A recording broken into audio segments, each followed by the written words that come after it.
Time to talk winners and losers with our financial expert, Rob Black. Hello, Rob. Hey, Daria, how are you today? Well, I'm pretty good, and it looks like, I guess, the job market's even better. I think that unemployment numbers came in, right? Not not unemployment, but first-time unemployment claims. Claims, which right. means you've been laid off. We're automatically going to add jobs. We're automatically going to lose some jobs naturally, and these are the ones we're losing. About Okay. 340,000. That's the lowest since the pandemic started. That has helped the S&P 500 and the NASDAQ creep into record territory again. Just a bit of warning for you, Daria. September tends to be a dangerous month on Wall Street. It gets kind of slow and kind of sedate, and that's when the corrections tend to happen, when we're least expecting them. Big number tomorrow will be the jobs report. That'll give us some signs of inflation and signs of are we back to normal or not. So throwing that down. Burger King started some reward programs. A little late to the party. I still like Starbucks and McDonald's as my fast food ideas. Okay, but back to the thing on the jobs too. Is the market looking better? Like, as far as I know, there were so many labor shortages. Nobody could find anybody to work. Right. So what you're implying is basically not finding people to work means we've had to pay them more in the restaurant and hospitality industry. That's inflation. That's a bad thing.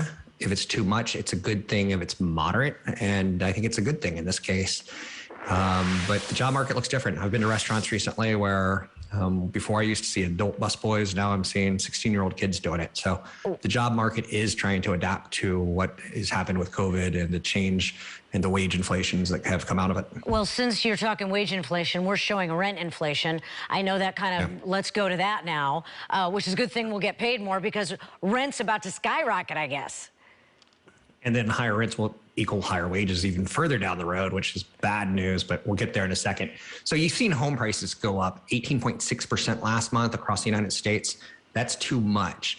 When that goes up, it puts a situation of now it's time to raise rents. So I have a home that has gone up so much in value, I'm letting it go because I couldn't put a renter in and not charge. I'd have to charge a family of four, like $14,000, $15,000 a month for it to cash flow. So people like me are either going to sell and or raise rents. So the booming housing prices have turned into booming rent. 3% rise in rents this year, 3.8% next year, 6.9% the year after. Shelter inflation is good and bad. In this case, it's going to lead to higher wages down the road because as we're paying more in rent, the jobs start to disappear, and then the job market, they have to pay us more money to come in. But it's going to go much faster than our raises per se. But and forget inflation on the rent. Like, what about even paying the rent? Because right now, a lot of people are coasting by on the COVID hold, right? So when they lift that, you know, and then they can suddenly evict you, that's going to mean trouble. Yeah, big trouble. And California and New York City have what is it called? California moratorium. It's the moratorium on rent raises, and that will probably run out in January of next year. I'm not a politician, so I can't guarantee that. But when that moratorium ends, landlords are going to be very, very quick to raise rents. All right. Well, when we're talking about difficulties like this, it's hard for me to, you know, be sympathetic to Tom Cruise. But I just can't believe how COVID is hitting the guy. So first it was with Mission Impossible, where he yelled at everybody about the rules. Now COVID is costing him because of Top Gun. And they're still, I just was reading, they're suing their insurance company because they lost so much money over the COVID problem with Mission Impossible 7. COVID costs a lot of money to Hollywood. And that's one of California's bread and butter industries, it's the movie industry. And it does tie into Tahoe because Maverick, Top Gun sequel, was shot, the mountain scenes outside of Tahoe. So I bring this up because my wife had a massive crush on Tom Cruise growing up, and I feel bad for her. I'm going to have to buy her flowers, telling her yet again, Maverick's been delayed from November 19th to May 27th. Mission Impossible 7's been delayed. It's going to be very interesting. I think this is a male movie, but No Time to Die with James Bond. I don't know if women are into James Bond, but a lot of men are, including myself.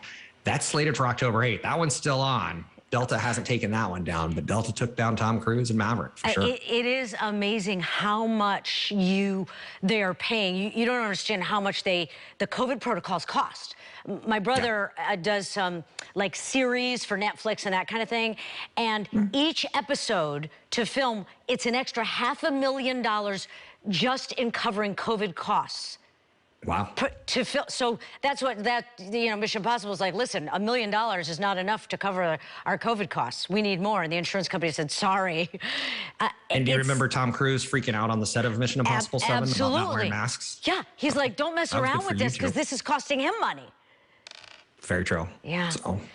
So, okay, well, hold your breath, and I guess you can rent all Mission Impossible 1, 2, 3, 4, 5, 6 with your wife. Yeah.